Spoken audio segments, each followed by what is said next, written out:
भारत के इतिहास में आज एक सुनहरा दिन है। आज का दिन भारतीय इतिहास में 15 अगस्त 26 जनवरी की तरह लिखा जाएगा। आज केंद्र सरकार को किसानों के संघर्ष के आगे झुकना पड़ा और तीनों काले कानून वापस लेने पड़े।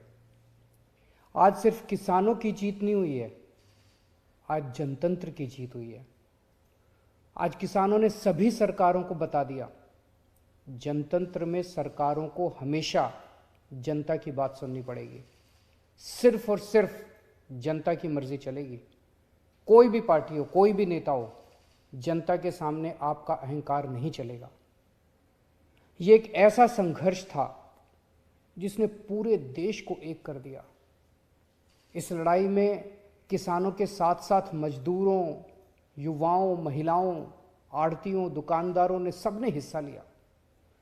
पंजाब हो या यूपी, बंगाल हो या केरल, पूरा देश किसानों के साथ खड़ा था। देश विदेश में रहने वाले सभी भारतवासी एक हो गए और इन सब ने मिलकर आज इतिहास रचा है। जिन्होंने धर्म जाति से ऊपर उठकर एक साथ सड़क पर तीनों काले कानूनों के खिलाफ ये लड़ाई लड़ी और आखिर में केंद्र सरकार को उनके आगे झुकना पड़ा, इन सभी की आज जीत हुई है। पूरी दुनिया के इतिहास में शायद ही इससे बड़ा या इससे लंबा कोई आंदोलन हुआ होगा। इतनी शांतिपूर्वक तरीके से इतने लाखों लोगों ने संघर्ष किया, कड़ी धूप में, ठंड में, बरसात में, पीछे नहीं हटे।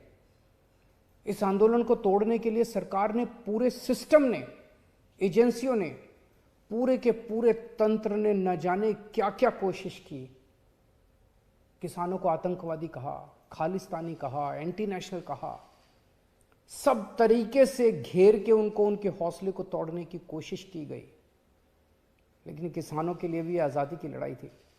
आज़ादी के दीवानों की तरह किसानों ने भी कमर कस के ये लड़ाई लड़ी और जीते। किसानों के प्रबल साहस के सामने वाटर कैनन का पानी सूख गया, सरकार की लाठियां टूट गई, कीलें गल गई, लेकिन सरकार उनका आत्मविश्वास और जज्बा नहीं तोड़ पाई। आज एक बात का दुख है, बहुत दुख है, 700 से ज्यादा हमारे किसानों ने अपनी जान गंवा दी। इसकी जरूरत नहीं थी, इनकी जानें बचाई जा सकती थी अगर ये कानून पहले वापस ले लिए जाते। हमारे किसान भाइयों और बहनों को इतने महीने सड़क पर बैठकर ठंड में, बरसात में, धूप में तकलीफ उठाने की जरूरत नहीं होती। आज 700 से ज़्यादा किसानों की जान चली गई, 700 से ज़्यादा परिवार उजड़ गए। आखिर किस लिए? इन शहीदों को मेरा नमन है, इनके परिवार को भी मेरा कोटि कोटि प्रणाम है। मैं उनकी आत्मा की शांति के लिए वाहेगुरु जी से प्रार्थना करता हूँ, उनके परिवार के सभी कष्ट दूर करें।